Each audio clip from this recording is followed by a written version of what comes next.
Hey guys, what is up? It's Dusty here, and welcome back to another crypto video. Now, comment down below what city you're watching from, and if you want to enter into a 250 XRP giveaway, make sure you press the like button, make sure you are subscribed, and make sure you comment something down below. Do those three things and you've automatically entered.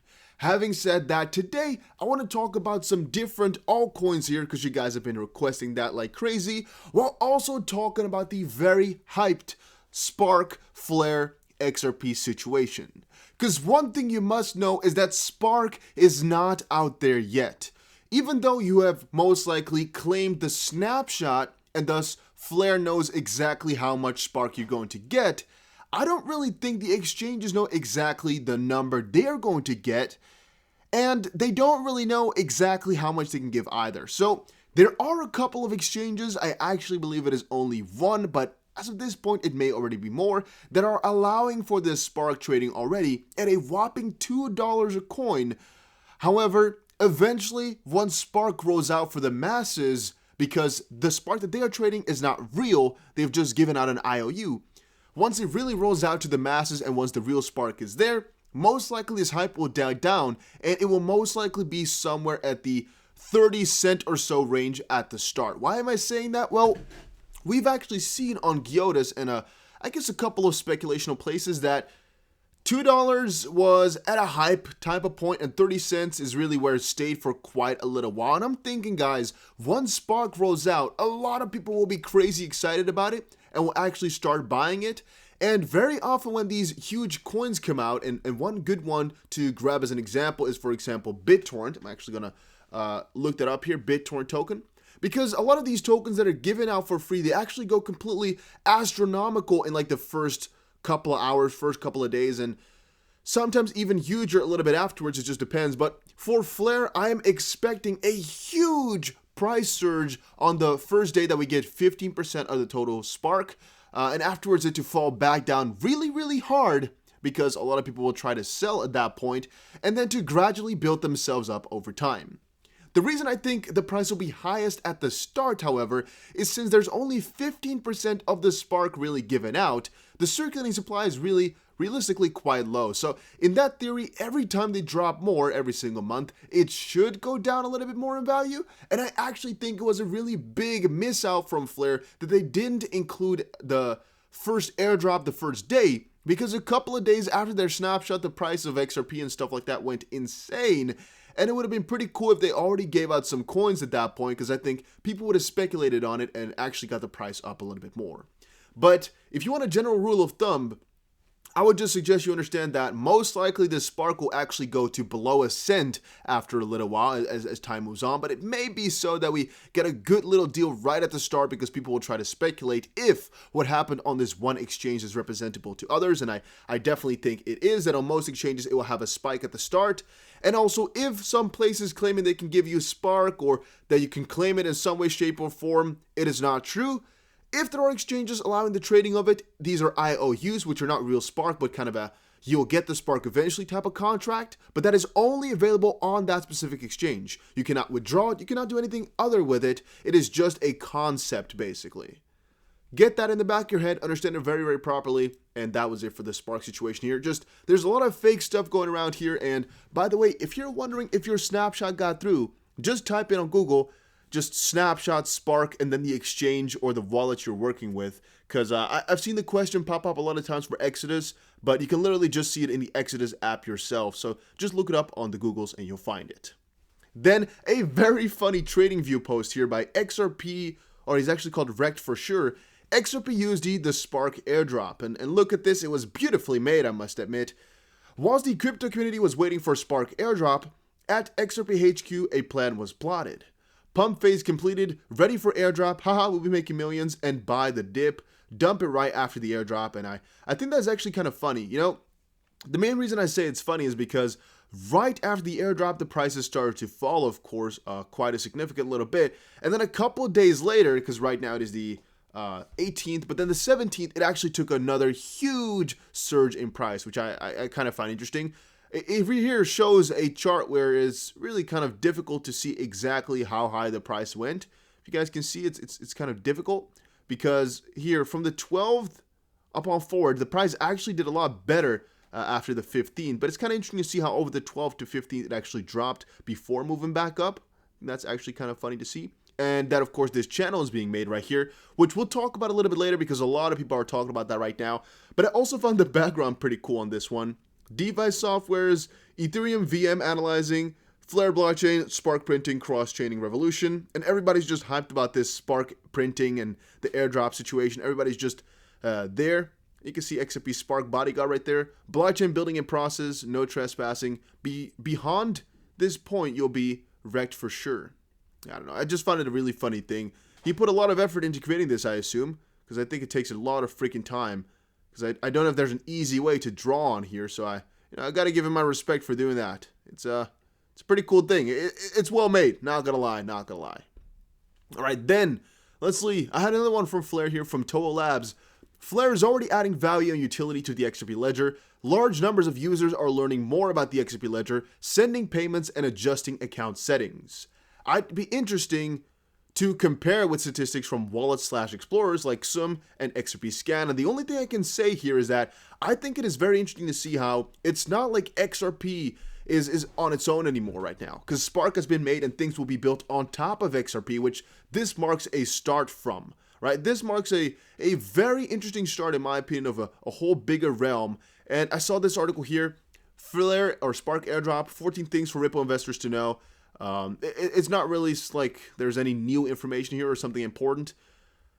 So if you want, just pause it, quickly read through it, but you don't need to. All right, then Tron TRX wants NY federal judge to dismiss ICO lawsuit. The plaintiffs filed a lawsuit against Tron alleging irregularities and violation during the TRX ICOs. Tron said the plaintiffs filed the case 2 years after the ICO ended and they did not participate. Tron's motion also alleges that the plaintiff bought the XRP TRX token via a secondary exchange. So the Tron Foundation has filed a motion asking the New York federal judge to dismiss the lawsuit from plaintiffs who alleged violations during the company's $70 million ICO in 2017. $70 million, that's a lot of money. And it was just in 1 week, August 24th to September 2nd, 2017. So that's a huge sum of money, if I may say so myself. And the motion to dismiss the lawsuit was filed on December 15th, with the Chinese blockchain devs stating that the case doesn't have any link to New York either. It also noted that the lead plaintiff wasn't involved in the ICO funding and did not participate in any way, shape, or form. Tron also asserted that the lawsuit was filed nearly 2 years after the ICO ended, so we'll definitely see how this is going to be rolling out, but it's an interesting development happening for Tron. Tron has been in a lot of these issues for forever, but I mean, so is XRP, so we can't really judge him for that. Another DeFi hack, $7.7 million stolen in a flash loan attack from Warp Finance. DeFi protocol Warp Finance was exploited for $7.7 million in a flash loan attack. The project has a plan to recover $5.5 million and refund affected users. So I don't think it is a surprise that a lot of these finance, especially DeFi platforms, are fakes or will get hacked eventually. Either it being fake or real, it doesn't really matter, I guess, in that regard. And a lot of them are like looking for ways to get them the money back, yada, yada, yada, which often leads to people still losing a ton of freaking money. All I can say is be careful with DeFi, but DeFi is something to aspire, as there is still a lot of potential in that space, and there's a lot of profitability in there as well. I mean, even though I don't like DeFi too much, I do like all the lending portions of it, and I do like the new projects that spur out of the DeFi, I guess, being a thing. So again, I can't really say I'm against DeFi. I can just say you should be really, really careful when investing your money into these things, because they do have a lot of this type of stuff where things go wrong. And even though they may be posting up that they're very secure, a lot of them are not really that secure, and it's something to really watch out for. Then Cardano Key EVM DevNet for Ethereum developers goes live. Cardano has launched the KEVM developer environment, allowing developers to write, deploy, and test smart contracts built with Solidity. So they're basically allowing a sort of Ethereum realm, or I guess all the developers on there, to move on over. The DevNet allows Ethereum developers who build in Solidity to build on a blockchain that's faster and with much more lower fees without needing to learn new programming skills, because if you're a Solidity developer, you can now just hop on over without it really being difficult and without the real big transition phase that some are, I guess, afraid of, or something that could be holding people back. And then Vechain, once more, these are all my favorite coins, by the way. Cardano I love a lot. T-Rex I don't really love, I guess, but I still have some hope for them to become huge because of their huge marketing efforts. And DeFi in general, I just wanted to clarify that I do like DeFi to a certain degree. But I'm just really afraid a lot of you guys watching these videos are going to be losing out on money, which is why I don't showcase it too often. Then Vechain, the RMIT Innovation Hub has joined V Research Program. The partnership unites Vechain with a world-class research team in the largest Australian dual-sector university. The members include the editor of Australia's National Blockchain Roadmap and more. So this is again a very good statement to come out from Vechain, and actually most of what Vechain does is always on my list. It's like stuff I just want to watch and stuff I want to hear more about. They have a lot of these huge partnerships and these behemoths that are entering on top of them or kind of involving themselves with them. And the thing is, I think Vechain doesn't get the attention that they deserve. It's one of my favorite coins by far, and it's a coin that also, like XRP, fixes a real-world problem where there's already proof of stuff that they're fixing. If you just type in Vechain partnerships, you'll get a full list, a huge list for that matter, of just everything that they do. And if you want an example here, see this for example. The whole situation right now continues to accelerate digital transformation in many sectors. Powering producers MKT Vechain toolchain was officially chosen by No Seafood to trace its sustainable seafood products, bringing trust and safety to the US seafood marketplace. Stuff like this and stuff like Verify Key, I believe it was, all that type of stuff is basically to make sure that you as a consumer don't get screwed around. That these companies actually have a better way to secure their shipments, for example, or to make sure that the stuff they're buying is authentic. Another good example of this was the partnership that they had with Adidas, I believe it was, a little bit earlier, where they just made sure that the shoes that you were buying were real. And that's some crazy stuff because you cannot really fake that. I mean, they could make a QR code that looks like something, but they cannot provide the real thing.